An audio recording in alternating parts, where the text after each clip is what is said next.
भक्ती चिंतन श्री गुरुदेव दत्त श्री स्वामी समर्थ। मी शीतल तुमच्या सगळ्यांचं आपल्या चॅनलमध्ये स्वागत करते, नॅचरली सुरुवात करते। म्हणजे थंबवर तुम्हाला आजचा व्हिडिओचा विषय कळाला असेलच तरी सुद्धा तुम्हाला सांगते की ज्या मुलांचे लग्न जमत नाही आहे, लग्नाचा योग जुळून येत नाही आहे, त्यांच्यासाठी आजचा व्हिडिओ अतिशय महत्त्वपूर्ण असणार आहे। मुलींसाठी नाही तर मुलांसाठी, विशेष करून मुलांसाठी आजचा हा व्हिडिओ असणार आहे। माहिती असणार आहे, सेवा असणार आहे, म्हणायला हरकत नाही की उपाय असणार आहे। तर मंडळींनो, आता आपणास माहिती आहे की लग्न सराई चालू आहे। तुळशीचं लग्न झाल्यापासून लग्न सराईला सुरुवात झाली आहे। भरपूर कुटुंबांमध्ये मुला मुलींचे लग्न कार्य पार पाडले जात आहेत, अजून सुद्धा चालू आहे। तर आता मंडळींनो, त्यांच्याकडे पाहिल्यानंतर असे वाटतं की आपला पण मुला मुलींचे लग्न जमून यावेत। त्यातल्या त्यात मुलांचे लग्न जमत नाही आहेत। सर्व गुण संपन्न मुलं आहेत, त्यांना नोकरी आहे, पगार पाणी व्यवस्था आहे, घर स्वतःचं आहे, शेती आहे, सगळ्या काही गोष्टी आहे, सर्व गुण संपन्न मुलं आहेत, तरी सुद्धा त्यांचा लग्नाचा योग जुळून येत नाही आहे। आई वडील अक्षरशः म्हणजे सगळं काही करून दमले आहेत, तरी सुद्धा त्यांना यश मिळत नाही त्या काही गोष्टींमध्ये की आपल्या मुलाचं लग्न जमावं। म्हणजे वय उलटून चाललं आहे मुलांचं, तरी सुद्धा तो योग जुळून येत नाही आहे। आता मी एक सांगेल की लग्न फक्त लग्न व्हावं म्हणून आपण त्याच्या मागे पडायचं का, तर नाही। आपल्याला लग्न ही अशी गोष्ट आहे की त्याच्यामध्ये जर योग्य तुमच्या व्यक्तीसोबत जर लग्न जुळलं किंवा योग्य मुलगी तुमच्या आयुष्यामध्ये जर आली, आपल्या घरामध्ये जर आली, तर तुमचं जे काही घर आहे ते खरं सांगते अक्षरशः ते पूर्ण म्हणजे सुखासमाधानी नांदू सुद्धा शकतं। ते अक्षरशः गोकुळासारखं नांदू सुद्धा शकतं जर तुम्हाला सुयोग्य वधू मिळाली, मुलगी मिळाली तर। पण जोडीदार मिळाला तर। पण सुयोग्य जोडीदार जर नाही मिळाला, फक्त लग्न करायचं आहे म्हणून कुठलीही कोणाशी कसल्याही प्रकारे आपण जर लग्न केलं, काही मागे पुढे जर नाही पाहिलं, लग्न केलं, तर मी एक सांगते, लग्न टिकायचं असेल तर ते तुम्हाला सांगते आयुष्यभर म्हणजे अक्षरशः शेवटच्या श्वासापर्यंत साथ देऊ शकतं तुम्हाला तो जोडीदार। पण लग्न अशा व्यक्तीचं जर झालं की जी तुम्हाला आयुष्याचा म्हणजे शेवटपर्यंत साथ देऊ शकणार नाही किंवा काही गोष्टींमुळे तुमचं ते लग्न 6 महिन्यापर्यंत सुद्धा तो टिकू शकणार नाही, अशा सुद्धा काही गोष्टी घडलेल्या आहेत, चालू सुद्धा आहे। कारण की हे कलियुग आहे, आजकाल कुठल्याही गोष्टीची गॅरंटी आपण देऊ शकत नाही। पण या कलियुगामध्ये, या आत्ताच्या कलियुगामध्ये जर तुम्हाला सुयोग्य जोडीदार मिळाली, सुयोग्य वधू मिळाली, जी म्हणजे कशी आपल्याला म्हणजे सर्व गुण संपन्न असेल, अध्यात्मात असेल, सोबतच आपल्याला येणारी जी काही संतान आहे, तुम्हाला जी काही येणारी संतान असेल ती सुद्धा एक सर्व गुण संपन्न असेल, सोबतच ती एक म्हणजे आध्यात्मिक दृष्ट्या असेल किंवा कुठल्याही क्षेत्रामध्ये ती पूर्णपणे यशाच्या मार्गावर असेल, अशा प्रकारची संतान सुद्धा तुम्हाला प्राप्त होऊ शकते। तीच सेवा तुम्हाला आजच्या व्हिडिओ सांगणार आहे की जर तुम्हाला सुयोग्य वधू मिळाली आणि तुमचा संसार सुखाचा, आनंदाचा आणि येणारी तुमची संतान सुद्धा तशीच प्रकारचे सर्व गुण संपन्न आणि खूप हुशार अशी तल्लख बुद्धिमत्तेची व्हावी असं जर वाटत असेल, तर आजचा व्हिडिओ तुमच्यासाठीच आहे खरंच सांगते। कारण की आपल्या आयुष्यामध्ये सुयोग्य आणि योग्य जोडीदार येणं खूप महत्त्वाचं आहे, आजच्या काळात तरी खूप महत्त्वाचं आहे। कारण की मुलीच म्हणून नाही तर तरुण पिढी म्हणजे मुलं सुद्धा अक्षरशः त्या परेशान झाले आहेत, ग्रासलेले आहेत अक्षरशः, किंवा योग्य जोडीदार नाही मिळाला त्याच्यामुळे 6 महिन्यात, 2 महिन्यातच लग्न तुटलं, घटस्फोट झाला किंवा बायकोकडून होतोय त्रास, काही ना काही अशा घटना घडत असतात किंवा त्याच्यामुळे लग्न ते टिकून राहत नाही। तर त्यासाठी मी खरं सांगते, शेवटपर्यंत मुलांनो आजचा व्हिडिओ बघा, तरुण पिढीनो किंवा आई वडील कोणाचे बघत असेल मुलांचे, त्यांनी व्हिडिओ बघा। तुम्हाला जर योग्य सुयोग्य अशी वधू म्हणजे सून हवी असेल घरामध्ये, तर नक्कीच आजचा उपाय करून बघा। आणि त्याच्या सोबतीला मी अजून पण काही गोष्टी सांगणार आहे, ते सुद्धा तुम्हाला कराव्या लागणार आहेत, तरच हा उपाय तुम्हाला त्वरित फलदायी ठरणारा असणार आहे। तर तो काय आहे, शेवटपर्यंत व्हिडिओ बघा। शेवटपर्यंत म्हणजे तुम्हाला शेवटपर्यंत व्हिडिओ पूर्ण बघावा लागेल। आणि हो, त्यामुळे तुम्हाला कुठले प्रश्नही पडणार नाहीत, आणि जरी काही प्रश्न पडले तर नक्कीच कमेंट बॉक्समध्ये विचारा, त्याचं उत्तर द्यायचा नक्कीच मी प्रयत्न करेन। तर मेन मुद्द्याकडे आपण वळूया आता, जास्त वेळ न घालवता। तर मंडळींनो, आता सुयोग्य जोडीदार मिळण्यासाठी आता मी तुम्हाला जी काही सेवा किंवा जो काही उपाय किंवा जे काही मंत्र सांगणार आहे, तुम्हाला कळाला असेल थंबवरून, तर तो मंत्र जो आहे तो महासिद्ध मंत्र आहे। तुम्हाला एक सांगते, हा जो तुम्हाला मंत्र सांगणार आहे आजच्या व्हिडिओमध्ये, तो तुम्हाला महाभागवत जो ग्रंथ आहे त्याच्यामध्ये हा सिद्ध मंत्र आहे, लग्न सुयोग्य वधू मिळण्यासाठीचा। मी माझ्या मनाने कुठलेही सांगत नाही आहे, जी माहिती मिळाली आहे त्यातलंच मी तुम्हाला सांगते की महाभागवत ग्रंथातला हा अक्षरशः सिद्ध मंत्र आहे, वरदान दिलेला एक प्रकारे तो मंत्र आहे। कर्दम ऋषी आपणास माहिती असेल, त्यांनी महाविष्णूंना प्रसन्न करून घेतलं होतं आणि महाविष्णूंकडून लग्न सुयोग्य वधू मिळण्यासाठी तो वरदानदायक तो सिद्ध मंत्र त्यांच्याकडून घेतला होता महाविष्णूंकडून। तर त्यासाठी हा मंत्र खूप सिद्ध मंत्र असणार आहे, आणि त्यासाठी जी पद्धत तुम्हाला सांगते आहे करायची, त्या पद्धतीनेच तुम्हाला सर्व काही गोष्टी पार पाडायच्या, त्या नियम अटी पण मी तुम्हाला सांगेलच पुढे जाऊन। आता तुम्हाला यासाठी काय करावं लागेल, सर्वप्रथम मी तुम्हाला सांगते, सर्वप्रथम ज्यांना कोणाला आता ही सेवा करायची किंवा आपल्या मुलाचं लग्न व्हावं, आता आई वडील काय कमेंट करतात की ताई मी मुलासाठी मी सेवा करू का, मुलांनी नाही केलं तर चालेल का? तर मी एक सांगेल, जर खरंच मुलांनो तुम्हाला जर लग्न व्हावं असं वाटत आहे, सुयोग्य जोडीदार मिळावा वाटत आहे, सोबत तुम्हाला पुढे जाऊन तुम्हाला योग्य संतान व्हावी अशी वाटत आहे, हुशार तल्लख बुद्धिमत्तेची व्हावी असं वाटत आहे, तर खरंच सांगते तुम्हाला स्वतःलाच ही सेवा करणं क्रमप्राप्त आहे. हिने करू का, बहिणीने करू का, आईने करू का, वडिलांनी करू का, आत्याने करू का, मावशीने करू का? नाही. ज्याला लग्न करायचं आहे, ज्या मुलाला त्याने स्वतः ही सेवा करणं खूप महत्वाचं आहे. एकच माळ मंत्र करायचा आहे, तुम्हाला जास्त काही करायची गरज नाही आहे. सोबतच तुम्हाला एक साधी सोपी त्यासोबत काही गोष्टी सांगितल्या त्या पण तुम्हाला करायच्या आहेत. जर खरंच मनापासून वाटते की आपलं वय उलटून चाललंय, आता आपलं खरंच आता लग्न व्हावं असं वाटत आहे, तर नक्कीच या गोष्टी तुम्हाला स्वतःलाच करणं क्रमप्राप्त आहे. इतर कोणीही करून त्याचा काही सुद्धा फायदा होणार नाही आहे. हे तुम्हाला सुरुवातीला सांगते आहे. आता हे तुम्हाला आता ही ज्या सेवा आहेत, ह्या आता जी काही सेवा मी तुम्हाला सांगेच मंत्र तुम्हाला समोर जाऊन, पण त्या त्वरित फलप्राप्ती होण्यासाठी म्हणजे तुम्हाला त्याचं लवकरात लवकर फळ प्राप्त व्हावं असं वाटत असेल, तर त्यासाठी सुरुवातीला आधी तुम्हाला काय करावं लागेल ते तुम्हाला सांगते. सर्वप्रथम आपल्या घरामध्ये स्वामींचं अधिष्ठान असू द्या.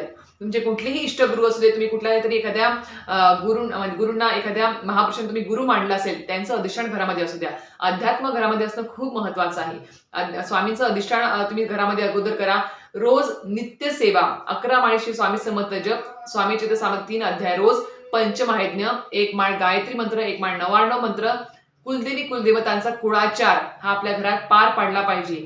पितृसेवा म्हणजे पंचमहायज्ञ रोज आपल्या घरात झालंच पाहिजे. ह्या बेसिक पाया आहे आपल्या या सेवेचा.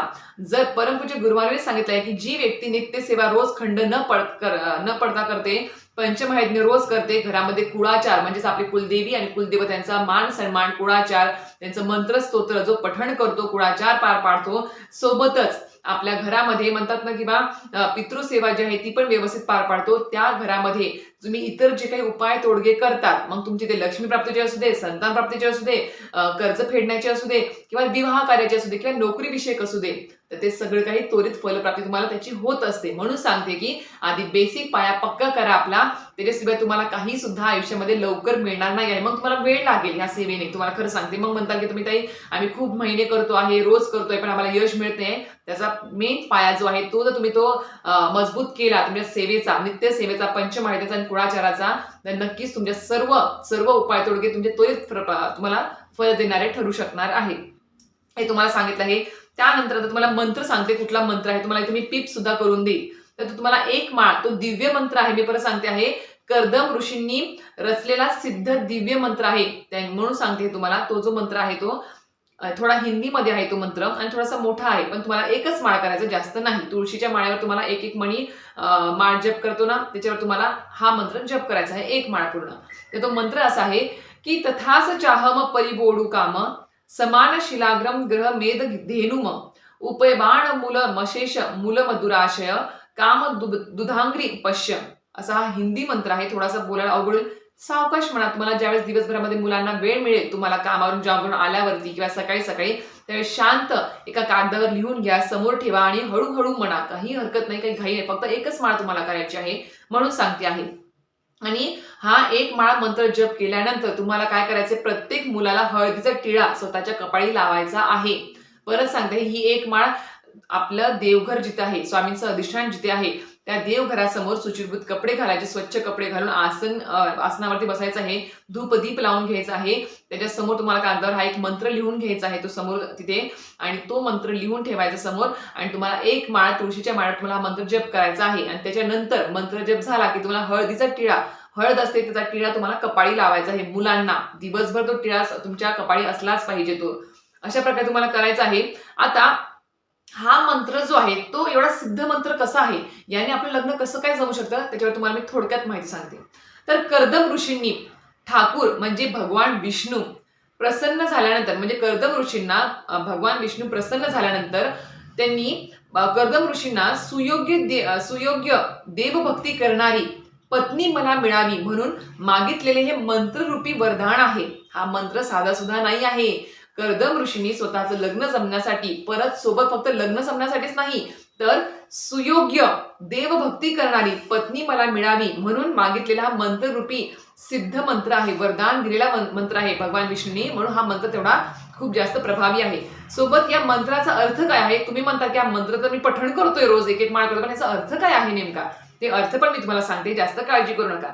त्याचा अर्थ असा आहे या मंत्राचा, की हे देवा, माझा विवाह अशा कन्येशी व्हावा, जी माझ्यापेक्षाही दुप्पट पटीने तुमची भक्ती सेवा करणारी असावी, जी भगवंत भक्तीत रममाण झालेली असावी आणि अत्यंत समर्पित अशी स्त्री असावी, ज्या योगे भविष्यात एका दिव्य ज्ञानी संततीचा जन्म व्हावा.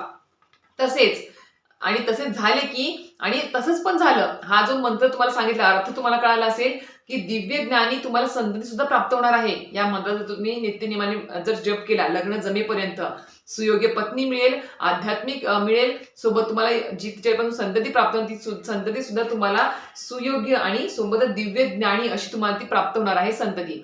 आणि हे खरं झालेलं सुद्धा आहे. म्हणजे कर्दम ऋषींनी हा मंत्राचा जप मनोभावे श्रद्धेने रोज केला आणि हे खरं ठरलं. आणि त्यानंतर त्यांचा विवाह म्हणजे कर्दम ऋषींचा विवाह मनूच्या मुलीशी झाला व त्यांना अत्यंत प्रकांड पंडित असा विष्णू स्वरूपी मुलगा सुद्धा झाला त्यांना, कर्दम ऋषींना, जो पुढे गणितीय संख्याशास्त्राचा रचयिता झालेला आहे बघा.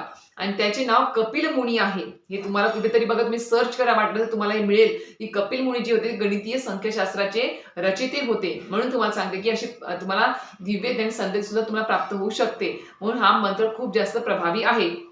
आणि या मंत्राचा जो काही उल्लेख आहे तो संक्षिप्त भागवत ग्रंथामध्ये कर्दम ऋषींचा उल्लेख सोबत कपिल मुनीचा उल्लेख सुद्धा केलेला आहे. आणि आत्ताच्या गुजरात मधील सिद्धपूर या ठिकाणचा उल्लेख सुद्धा आपल्याला त्याच्यामध्ये आठवेल. तिथे त्या ठिकाणी म्हणजे गुजरात मधील सिद्धपूर हे जे ठिकाण आहे तिथे सुद्धा कर्दम ऋषींचा उल्लेख आढळतो. म्हणून सांगते की अतिशय सिद्ध आणि वरदान रूपी हे मंत्र तुम्हाला दिलेला आहे. तो मंत्र तुम्हाला मनोभावे श्रद्धेने रोज, मुलांना सांगते, हे मुलांसाठी हा मंत्र तुम्हाला रोज एक माळ करायचा आहे देवघरासमोर बसून तुम्हाला. आणि सोबत तुम्हाला कपाळाला हळदीचा टिळा सुद्धा लावायचा आहे. आणि सोबत तुम्हाला अजूनही काही गोष्टी सांगितलेल्या आहेत त्या सुद्धा तुम्हाला करायच्या आहेत. परत सांगते आहे, नित्य सेवा चुकता कामा नये, पंचमहायज्ञ चुकता कामा नये, सोबत कुळाचार, कुलदेवी कुलदेवतांचा विसर पडता कामा नये. म्हणून ह्या गोष्टींसोबत आपल्याला हा मंत्र जप सुद्धा करायचा आहे. आता अजून एक सांगेल मी तुम्हाला की ह्या सर्व म्हणजे ही सर्व सेवा करत असताना तुम्हाला पुरुषांना मी सांगेल, आता मुलांना कसं आहे, काही ना काही गोष्टीचं व्यसन असतं, सिगरेट आहे, दारू आहे, सोबत मांसाहार करणे आहे किंवा इतर कुठल्या गोष्टींचं काही व्यसन असेल तर त्या सगळं व्यसना तुम्हाला तिथे बंद करावे लागणार आहे. तर सगळं काही बंद करावं लागणार आहे. आयुष्यामध्ये कुठेतरी आपल्याला एखादी गोष्ट चांगली हवी असेल तर त्यासाठी आपल्याला त्याग करणं खूप महत्वाचं आहे. आणि त्याग जर तुम्ही तुमच्या या गोष्टींचा केला, त्या काही खूप मोठा त्याग नाही आहे, त्या सगळ्या व्यर्थ गोष्टींचा त्याग आहे. तो व्यर्थ गोष्टी त्याग करायला तुम्हाला उलट चांगलंच आहे तुमच्या आयुष्यामध्ये जर तुम्ही या गोष्टी त्याग केला तर. मांसाहार व्यसन आहे किंवा इतर जे काही तुम्हाला असेल दुसरे व्यसन, ते सगळ्यांना तुम्हाला त्याग करायचा आहे. ह्या सर्व सेवा करत असताना तुम्हाला कुठलंही व्यसन करायचं नाही आहे, मांसाहार करायचा नाही आहे.